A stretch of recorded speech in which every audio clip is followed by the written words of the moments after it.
Joining us now, Democratic member of the Foreign Relations Committee, Senator Chris Murphy of Connecticut. Senator, good morning. Thank you for being with us.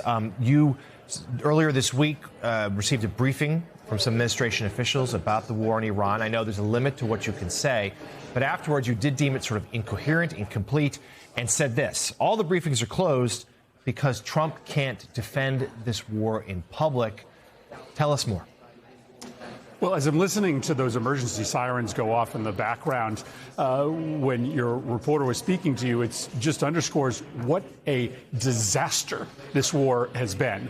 Nothing has gone right.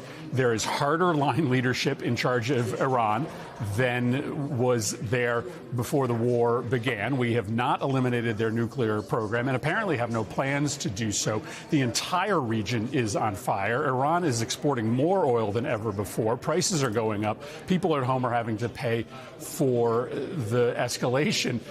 Why are we in this war? What are we getting out of it? Yes, in that briefing, it became more incoherent, the goals of this war. Trump says, well, we're going after the nuclear program. In that briefing, they said, no, the nuclear program is not on our list of sites to strike. Trump says he wants a more moderate regime. Inside that briefing, they said, no, we're not really interested in regime change. They told us they're going after their missile program, but they can't permanently bomb Iran. And as soon as they stop bombing, Iran will just start their missile program again. This is an epic disaster. And it's the reason why Democratic and Republican presidents before now had been reluctant to start a war with Iran because, of course, inevitably, it would spill over into the entire region. So it's incoherent in front of the cameras. It's equally incoherent behind the scenes. And the hope is that we can find a way to end this soon. So, Senator, the president would disagree with you. He says that it's going to be stopped.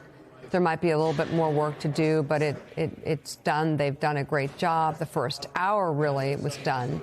What are the ways that it can spill over into the rest of the world or the region that you say are disastrous? Well, I mean, first is what we're watching right now, the closure of the Strait of Hormuz. Iran can keep that strait closed essentially for as long as they want. And we can't necessarily get into it outside a classified setting, but this is maybe the primary reason why we have not been willing to open up a full-scale war with Iran, because they can control that strait. They can move energy prices from $100 a barrel to $200 a barrel. They could essentially shut down the global economy, which they are in the process of doing. Second, we could be facing a large-scale Shia insurgency in the region and perhaps with threats to the United States. Traditionally, we've dealt with Sunni insurgency. That's ISIS, that's al-Qaeda. But when you're bombing girls' schools, when you are turning the entire Shia crescent against the United States, it perhaps will give rise to terrorist groups, non-state actors that are going to have designs against the United States here in the homeland. So there are a myriad ways that this could go even further off the rails than it already has. And again, for what? What is the actual national security purpose? What are they accomplishing that effectuates U.S. national security purposes? We still haven't, I think, heard a coherent explanation of what we're getting out of this. Mm-hmm. So, David Rohde, take a question to the senator in a moment. But first, let's just talk a minute more about the strait. There's been some suggestion the U.S. would offer some sort of, security there, perhaps naval vessels as escorts for these tankers. Why has that step not been taken yet, you think? What are the rewards and risks? It's shocking to me what's happening in the Strait of Hormuz, how effective the Iranian military is. And I don't understand it. We have a very large Navy, and if we're going to go to war with Iran, we should be aggressive in sort of using our Navy.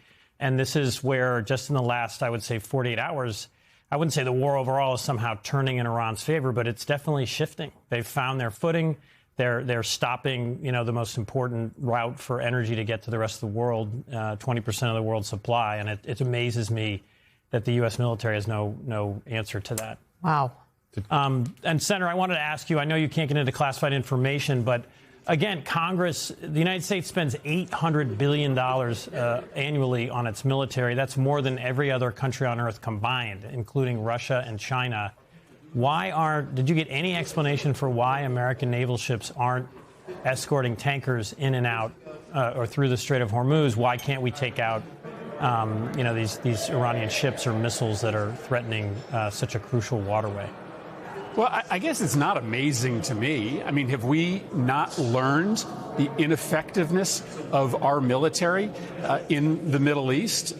I mean, we could sort of say over and over again, it's incredible that the military hasn't been able to change political realities in the region, but there are limits to our power. Now, in the Strait of Hormuz specifically, you can take out the big Iranian ships. It doesn't matter. They have this armada of essentially speedboats that can drop mines in the water. And so long as those mines are there, we don't have the capability to demine quickly enough in order to give confidence to the commercial shippers to move through the strait, nor do we have the capacity to escort what under normal circumstances would be 60 to 100 tankers every single day. If that was our mission set, we literally would pull up naval stakes from the rest of the world and focus only on the Strait of Hormuz, which is an unnecessary task to begin with because the crisis was precipitated by our military action. It's just bizarre how badly they planned for this, how they didn't see the problem in the strait. And to me and to many folks who have analyzed, the repercussions of a potential war with Iran, none of it is surprising or shocking. All of it is pretty, unfortunately, foreseeable.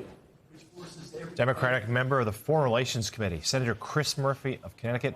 Senator, thank you as always.